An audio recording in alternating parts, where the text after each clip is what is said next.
Coming up on today's San Francisco 49ers report, are the Niners and Nick Bosa getting close to an agreement on a contract extension that makes him the highest paid defensive player in the history of the NFL? The sense, according to reports, is that a deal could happen soon. And I hope it happens soon because we are less than 3 weeks away from the start of the regular season. Also coming up on the show, San Francisco earlier signed a wide receiver who we talked about here on the Niners Report. They signed a running back. We also have some takeaways from Brock Purdy's outing. First time in game action since suffering that elbow injury from over the weekend against the Denver Broncos. Let's take a moment, though, to say thank you to True Classic for supporting the show today. 25% off your order if you use the exclusive promo code for our show, CHAT25. Now, I am rocking one of their polos on today's show, and I just want to take a minute to talk about these amazing t-shirts and shorts, as well as their polos that I rock from True Classic. It's my go-to destination for tees, shorts, jeans, and other closet essentials. I love how their shirts fit and feel, offering us guys premium products without the premium price tag, so you save money and look good in the process. And believe me, once you try these shirts from True Classic, you'll never go back to regular basics. Okay, so let's talk about these shirts for a second. I know you've probably heard me rant about them before. They're so good. Love their polos as well, which I'm wearing here on the show.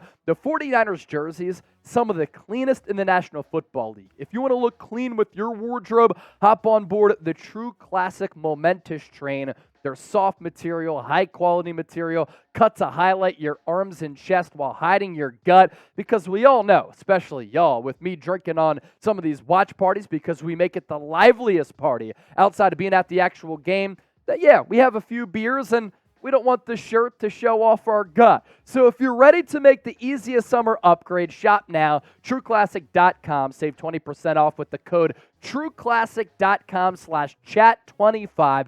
Promo code chat25. Shop True Classic now, and don't let your closet be a bummer this summer. So let's talk about Nick Bosa here, because this is the main subject of conversation here on today's show. This tweet coming from 49ers Sports Talk, 49ers and NFL News 24/7, and I understand that this is an account that aggregates a lot of information, but to their credit, they've done a great job on Twitter with breaking some stories. They do have some inside sources, not just with the Niners organization, but across the NFL. They've done a great job in breaking some stories before some of the big wig reporters get them. So I thought this was pretty interesting when I saw it late on Sunday, that according to sources, sides are talking between Bosa and the Niners with a goal of having a deal done soon. Like I told you, he wants more than Aaron Donald. So the 49ers and Nick Bosa still expected to have a deal in place before the regular season starts, with Nick Bosa wanting to become the highest paid defensive player in the history of the NFL. Now, you think about the timeline here, because I do think this is pretty important. Earlier this offseason, John Lynch was asked, what's the latest you think you could sign Nick Bosa to a contract extension? And we talked about it here on the show. He said, well, if I was a player, I'd need about 3 weeks to get ready for the regular season. That's the latest that he'd be comfortable with signing Nick Bosa in that contract extension. That's the latest that he would want to get a deal done by, right? Well, Sunday marked the official 3-week mark until the start of the regular season. It's coming up here before we know it, ladies and gentlemen. And you look at the first 4 weeks of the Niners' schedule, they have to start off with a really difficult game on the road against the Pittsburgh Steelers. That is a very good defensive team with TJ Watt. I think they're going to be an improved offense this year.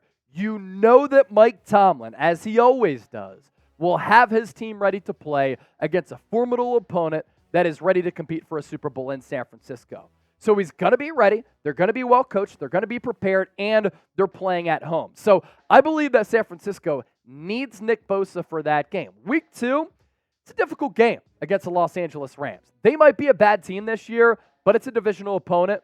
And I know that Kyle Shanahan has owned Sean McVay, but you already know that Sean McVay, in the back of his mind, has been thinking about that, and it's been festering for a really long time. Then you have a short week game against the New York Giants. That's the home opener at Levi Stadium. And the Giants, a playoff team from last year. And I think that the Cardinals are going to be awful this year. I think Kyle Shanahan's going to run laps around Jonathan Gannon. But unlike 2022 and unlike 2021, I think that San Francisco has to get off to a fast start here because they can't afford to start 3-5 like they did 2 years ago and 3-4 last year and have to play catch up because the early portion of the schedule has a lot of winnable games. The middle portion of it, some very difficult games. And I keep telling everybody, this Steelers game is going to be a brawl. Not only do they perform well in Pittsburgh at home, they also perform well in Pittsburgh with season openers and home openers. And with how that team is constructed, a bruising, physical type of football unit, it's going to be a difficult bloodbath type of game between two blue bloods in the National Football League in Pittsburgh and San Francisco. When you think about it, when the NFL started to take off in the 70s, 80s, 90s, those teams were really good. And that's why the fan bases for the Niners and Pittsburgh spread worldwide, but also obviously in every pocket of America. And this year, I think Pittsburgh, I've picked them to be one of the surprise teams across the NFL. Wouldn't surprise me if they win that AFC North. And the 49ers need Nick Bosa when they play in Pittsburgh. You can't afford for this to linger into the regular season, and they also need him at full strength.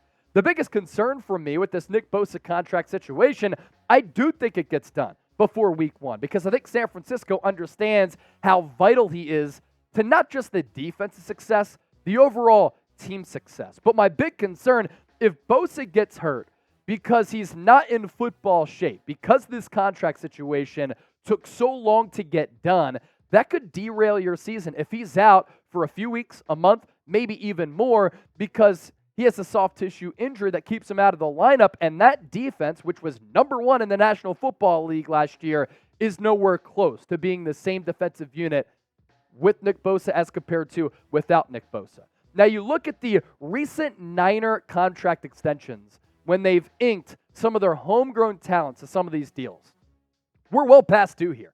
It is August 21st as we're recording this. The George Kittle contract in 2020, remember that? The nightmare that his agent was talking about, that did not take place, and it did not happen until August 15th, 2020. That was well into training camp. We're well into training camp right now, less than 3 weeks until the start of the regular season. As I noted, the Fred Warner contract extension happened on July 21st, the Deebo Samuel deal on July 31st of 2022.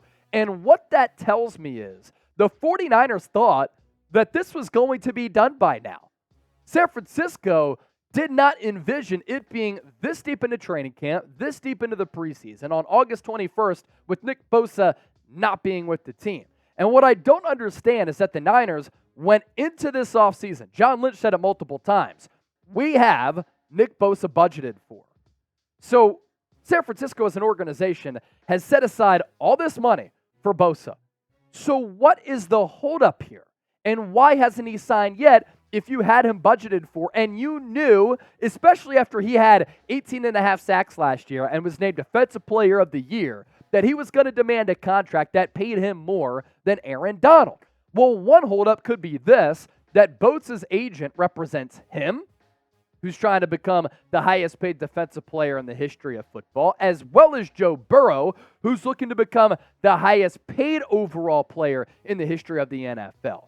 So I understand there's a lot of money at stake with Bosa and Burrow here, who know each other from Ohio State, but San Francisco has to understand if we have to give Nick Bosa a little bit more money, we just have to surrender that cash. And I hope that San Francisco is willing to bend and do that because you cannot let this curtail your Super Bowl hopes this year. So will Nick Bosa miss games due to his contract situation? That is today's poll question. We want to hear from you down in the comment section here, so please let us know.